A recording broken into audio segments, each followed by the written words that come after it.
Is. Assalaamu alaikum warahmatullahi wabarakatuhu jirra jirtu. Hordoftoonni maatii Abdurriitiij miidiyaa chaanaal. Yeroo darbe jechuunis biree dabre irratti taaksii jalqabne turre chaaptar 5 arraas idduma jalqabne sanitti iddootti dhaabne sanirraa eegallee itti qaxxallaa. Barnoota keessanii waliin turtii gaarii isiniin jechaa laayik, sheer, sabskiraayib, koomaant godhaan nu jajjabeessaa isiniin jennaa. Chaanaala keessanii chaanaala Oromooti. Nu cinaa dhaabbadhaa. Laayikii isin irraanfatinaa, sheerii isin irraanfatinaa. Warreen haarayni ammoo karaa Abdurriitiij miidiyaa chaanaalitti dhuftan baga nagaan dhuftan isiniin jechaadha. Yeroo dhuftanitti sabskiraayib gootanii mallattoo beelii irra keessanii ol kan jiru irra keessanii barnoonni nuti guyyaa guyyaan dabarsinu yeroo hundatti akka isin bira dhaqqabu. Godhuu hin dagatinaa isiniin jennaa. Barnoota keessanii waliin turtii gaarii isiniin jaa. Gama barnootaatti waliin imallaa yeroo darbe jechuunis biree darbe asirratti dhiifne jechuudha. The field of taxation is rich terminology in what following term are widely used.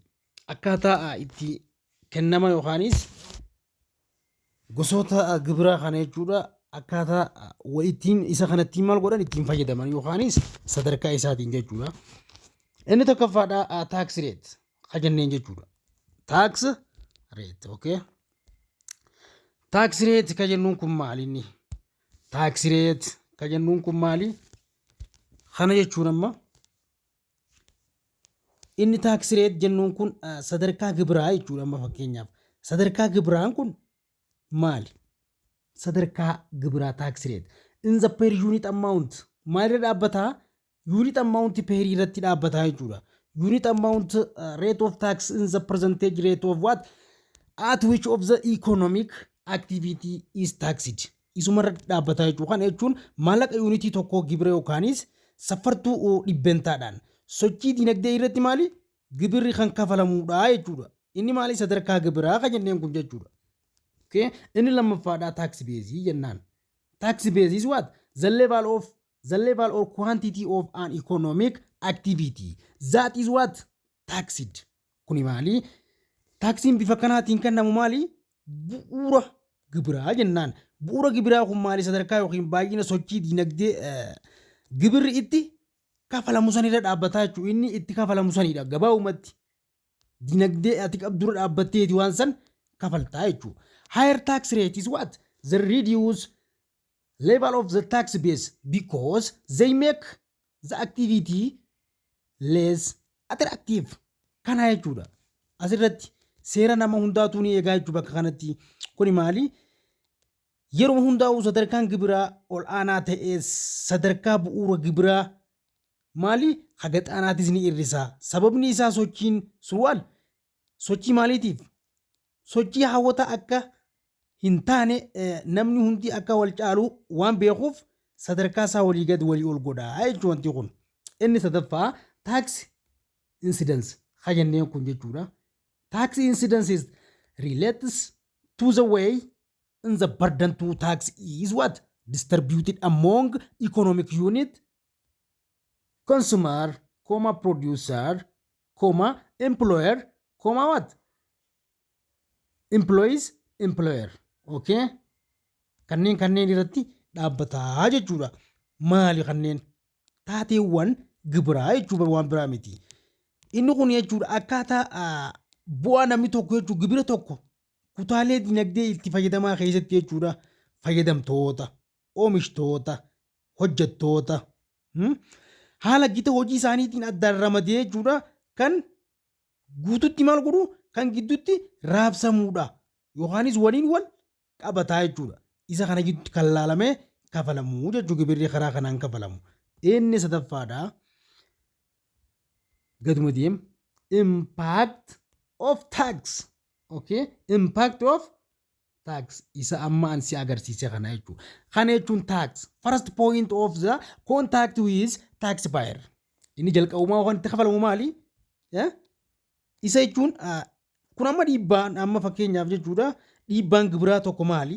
Amma kun dhiibbaa gibiraati. Bakka gibiri kafaltoonni jechuudha gibira waliin wal qunnamuu yeroo itti jechuun wali dhufanii waan kana jalqabatti jalqabsan jechuudha.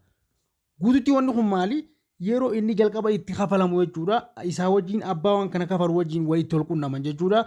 It is a fleet by what? Fleet by those who bear the first statutory responsibility of paying it is what? To the government. Karaa mootummaatti ittiin galu jechuudha. Inni sadaffaadha maali? Effect of taxi.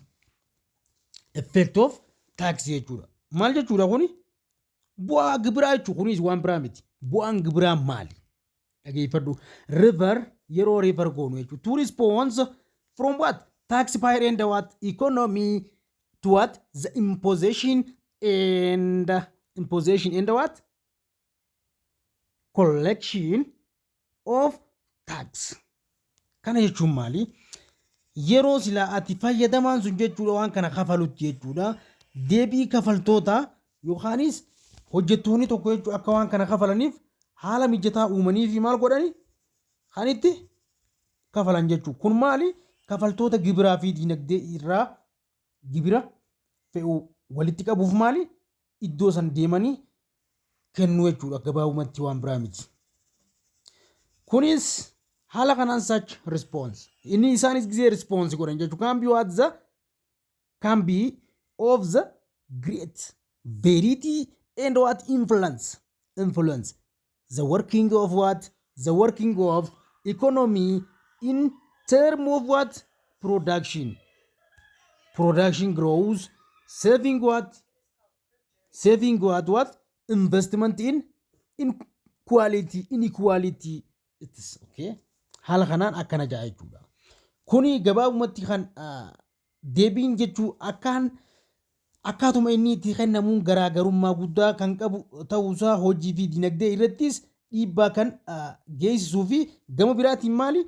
Oomisha yookaanis koomaa guddina qusannaa investimentii walqixxummaa dhabuu fi kan kana fakkaatan ta'uu danda'a jechuudha. Dabree jechuudha. Haala kanaan bakka hanga kanatti qoodamee laalamee jira jechuudha. Inni biraa maali? Objective of taxation dha. Objective of taxation kaayyoo isaati baramma. Kuni kaayyoo isaati. Kaayyoon gibiraa maali? Amma ni ilaaltu jechuudha. Kaayyoon gibiraa inni tokkichi maali? Haala kanaan jechuudha. Laallee waliin ni dabarfanna jechuudha. Kaayyoon gibiraa maali mee? Fakkeenyaaf namni hundi beekuu qaba. Gibirri takka reefu dubbanne wanni kafalamuuf waan kanaa jenne. Kaayyoon isaa tokkoon isaa maali? Waliin dubbachuu danda'uu qabna jechuudha. Namni hundinuu irratti hojjechuu qabna jechuudha. Waan kana beekuu qabna. Okay. Kaayyoowwan gibiraa kanarratti jechuudha. Namni waan irratti dhaabbatee wanti kun kennamuu danda'u beekuu danda'uu qaba jechuudha.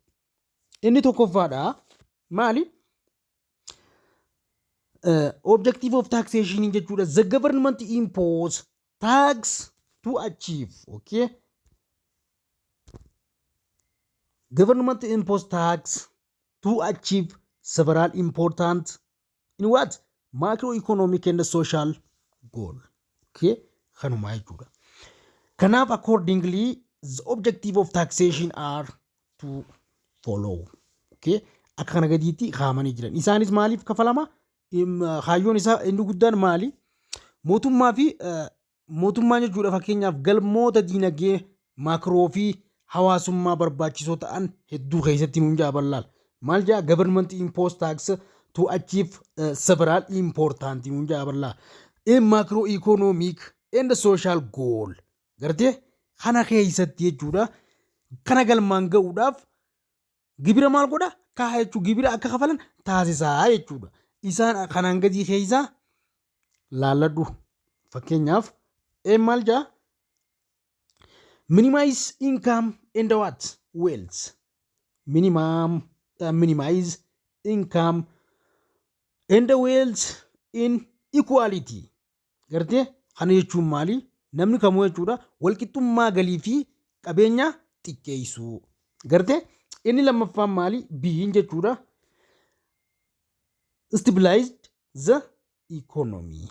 Stabilized jechuun maal stabilized economy dinagdee tasgabbeessu waan biraa miti tasgabbeessu dinagdee gartee inni sadaffaadha maali discourage the consumption of harmful products okay discourage the what consumption of harmful products kanumaa jechuudha oomishaalee miidhaa geessisan kanneen fakkeenyaaf jechuudha akka hin fayyadamne abdii kutachiisuu example akka black marketii kana fa'aa dhorkuu ummanni akka fayyadamaa ta'u gochuu kanuma kaayyoon isaa kabiraatii miti inni diidhaa jechuudha ol deemne ilaalla inni diirra jiru proved initiative for what capital formation in the private sector kana jechuudha bar kana jechuudha kun jechuun proved initiative for what capital formation in the private sector kana godha jechuun maal godha damee dhuunfaa yookaanis damee dhuunfaa keessatti jechuudha kaapitaalli akka uumamuuf onnachiistuu ni kenna cinaa ni dhaabbataa jechuudha inni irra jiru yookaanis irra jiru reduce regional imbalance hunjaa gartee maal ni hir'isa sadarkaa maalii madaalli dhabuu naannoo yookaanis naannoon tokko jechuudha akka waan biraatti jechuudha mataa isaatiif fiigee waan hin taane godhuurraayis maal godhaa madaalli dhabuu isaanii kana ni sirreessaa jechuudha kan madaalli dhabuu naannootis ni hir'isaa jechuudha inni irra jiru jechuudha maal jaa enhance standard of living enhance standard of living sadarkaa jireenyaa ni guddisa ilma namaa hundaafuu jechuudha inni irra jiru maali utilized of the score resource to produce more essential good and service irra hafe malee good and service kana maal godhaa utilized godhaa jechuudha scarce resource keessatti jechuudha maal godhaa scarce resource keessatti qabeenya yookaanis hanqina jiru san maal godhaa fayyadamuun meeshaalee barbaachisoo ta'an hedduu maal godha ni oomishaaf tajaajila akka kennan social service akka galmaan ga'u ni godha jechuudha inni biraadha maali minimize unemployment and what encourage export bakka tana qofatti hanqina ni qaba hojii dhabdummaa hir'isuu hin dandeenye garuu hojii dhabdummaa hir'isuun ni danda'amaa garuu immoo yeroo ammaa akka biyya keenyaatti hojii dhabdummaa hir'isuun ni ulfaatee jechuudha haala kanaan laallee dabarfanna okay haala kanaan objektiiviin isaas kana fakkaata enhance minimize unemployment and what encourage export ni hir'isaa hojii dhabdummaa akka hir'isu ni godha jee hojii dhabdummaan garuu ni dabale haala kanaan objektiiviin isaa kana fakkaata mata duree biraa irratti waliin ceenaa haaluma kanaan jechuudha inni hafe what also government have monetary and financial tools achieved the above and other related goal taxation play of what significant role in allocation distribution and what redistribution of resource munje mootummaa meeshaalee armaan olii kana akka kanneen biroo galmaan ga'uudhaaf jechuudha meeshaalee maallaqaa yookaanis faayinaansii qabatamaanis galmoota wal qabatan jechuudha maal godhe ramaddii isaatiin lafa rarraabsee lafa hakkaa'ee keessatti irratti hojjetee ga'ee olaanaadhaan akka qabeenyaatti waan kana hojiirra oolcheenuun jechaa jira kun sirriidha inni itti aanu hoo maalii waliin laalla haaluma kanaan gama itti aanutti waliin ceenaa jechuudha 5.1.3 principle of what principle of taxation kanatti waliin haa deemnu amma kallattiin jechuudha yeroo keenya fayyadamnu malee yoo ceene malee nun baasu yeroonis hin qabnu waan ta'eef jechuudha haala kanaaf adda baafnee biraa deemuu qabna in Wealth of Nation 1776 Adam Smith in the purpose of what principle of the canons of taxation as what summarized below Wealth Nation keessatti jechuun fakkeenyaaf jechuudha qabeenya sababoota jechuun sababoota keessatti jechuudha bara 1776 Adam Smith hayyuu ikoonomiksii jenneen san jechuudha. Purpose what principle of the canon. Isa kanarratti maal godhe akka kana gadiitti ni hojjete jechuudha waan kana. Briefly godhe uummata biraan ga'uudhaaf jechuudha. Waan kanarratti yaada mataa isaanii qooti. Purpose of the principle of the canons of what taxation as what summarized below. Summarize godhee jechuudha. Maal jedhe ilaalla. Kana jechuun amma fakkeenyaaf isinii galee principle jechuun bar duudhaalee taxation duudhaalee gibirri qabu jechuudha. Gibira keessaa jechuudha. Duudhaalee gibirri tokko waan hundi duudhaa qabaa. Gibirri yoo duudhaa akkamii qabaa waliin ilaalla jechuudha. Hayyuun ikoonomiksii kunoo akkam seera bu'uuraa keessatti jechuudha. Seera gibira yaadaan kan dhiyeessee jechuudha. Irra caalatti hayyuu dinagdee qofa osoo hin ta'in hayyuu gibiraatis ta'ee mul'atee jira jechuudha Adam Smith kun. Kanaaf farstii waan irratti maal nuun jechuu jira? The subject of every state out to what? Contribute toward nuun jee. Okay? Na jala deema. Contribute toward the support of what? The government, okay? As nearly as possible in the what? Proportion to their what respective ability, comma that what is in proportion to the revenue which they are respectively enjoy under the protection of the state. Okay. Kana jechuun maali? Guutumaa guutuutti jechuudha bitamtu laal fakkeenyaaf mootummaan kamiyyuu jaa hamma danda'ametti dandeettii isaa jechuudha. Dandeettii isaanii wajjin wal madaalu yookaanis deeggarsa mootummaaf gumaachuu qabu. Jechuunis maali? Inni akka maali? Galii eegumsa fakkeenyaaf mootummaa jalatti fakkeenyaaf mootummaan tokko akka waan gibiraan hojii hojjettoota amma sooshaal sarviisii takka uummataaf godhuutti akkaataa wal duraa duubaan argataniin jechuudha wal madaalchisu.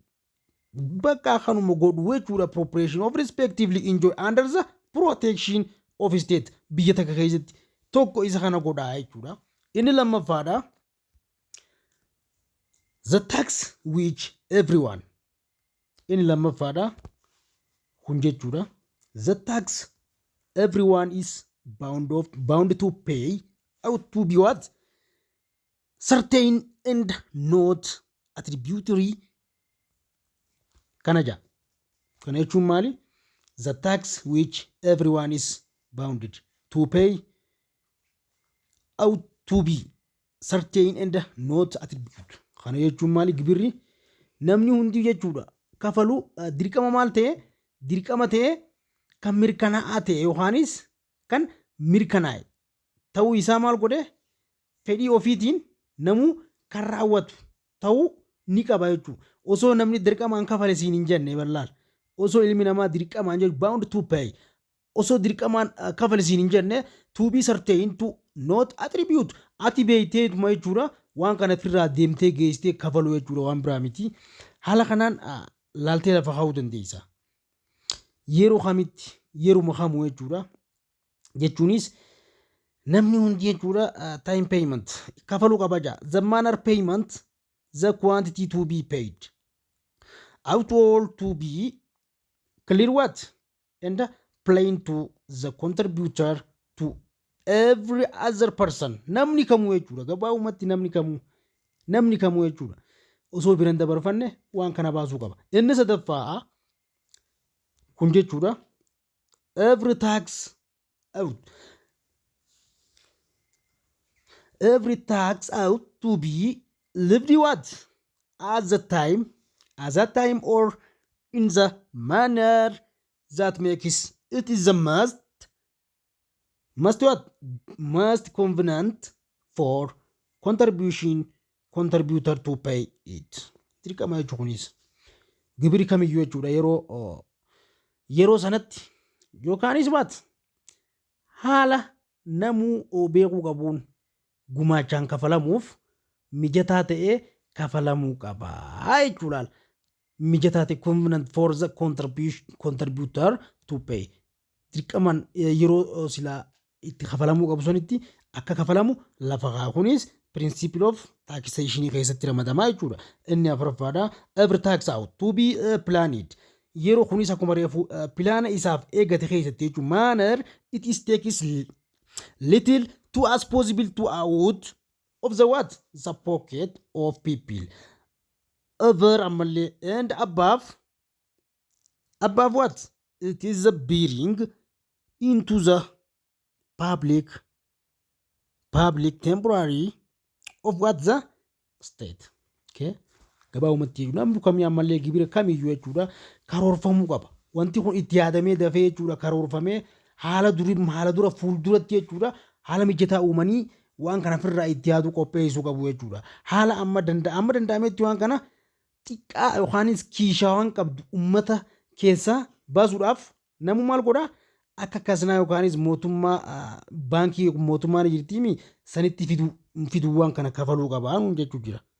Okay, haala kanaan ramadame. Inni shanaffaan every tax. Inni shanaffaan jechuudha inni shanaffaan every tax has what cost of the collection. Maali yeruma kamuu jechuudha namni kamuu maal godhaa gibirri kamiyyuu baasii walitti qabuu qaba jechuudha. Baasanii walitti qabuun dirqama namaati. It is important that cost of collection should be what the minimum possible. Dirqama kun namuufuu.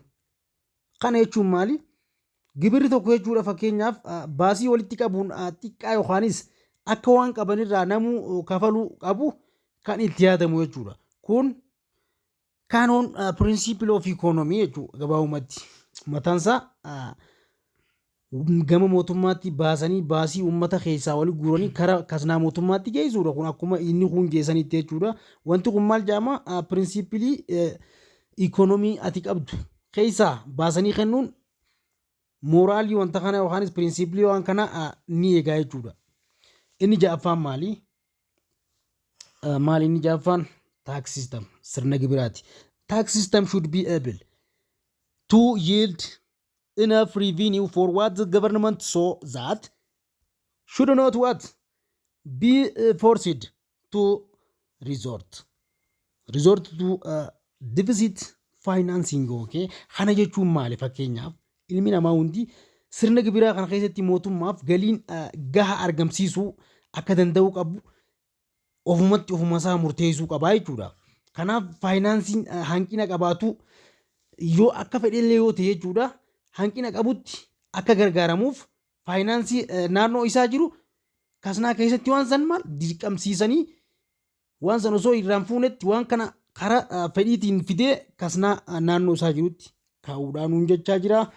Wanni akkasii kun dirqama hawaasa birattiis barnoonni keenya kanarraas kanumaan raawwata. Yeroo biraa barnoota biraa qabannee walitti deebina. Barnoota hafanii waliin turtii gaarii naa qabaadhaan isiniin jaalaa like share subscribe comment godhaa nu jajjabeessaa turtii gaarii qabaadhaa nagaan naa jiraadhaa. Okay.